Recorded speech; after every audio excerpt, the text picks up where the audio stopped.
আজকে ফিলিস্তিনে যে সংকট রয়েছে সেটি হলো আর্থিক সংকট, সেটি হলো খাদ্যের সংকট। বন্ধুরা আমার, আজকে যদি আমরা এখানে বিক্ষোভ করে হয়তো ফিলিস্তিনে আমাদের কোনো মেসেজ পৌঁছাচ্ছে না।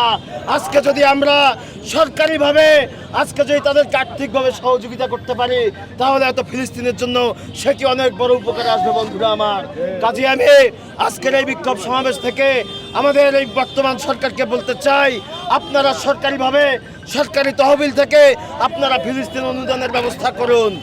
সৌদি আরব হচ্ছে আমাদের মুসলমানদের মধ্যে সব থেকে শক্তিশালী এবং বড় দেশ।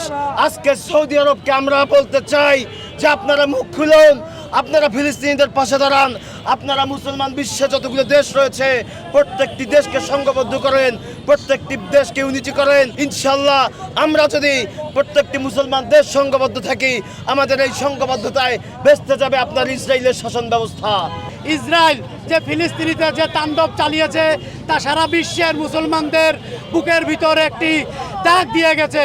বুকের ভিতর রক্তের নালাই, বুকের ভিতর যে হাহাকার উঠেছে, এ হাহাকার সহ্য করার মতন নয়।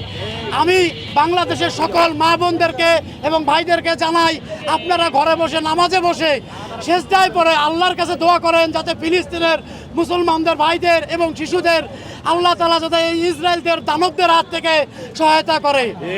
এবং এই বাংলাদেশের এই সরকারকে জানাই, ফিলিস্তিনে অনেক খাদ্য পানির সংকট রয়েছে। বাংলাদেশের পক্ষ থেকে ফিলিস্তিনে কোনো রকমভাবে কোনো খাদ্য দিয়ে সাহায্য করা যায় কিনা সেদিকে খেয়াল রাখতে।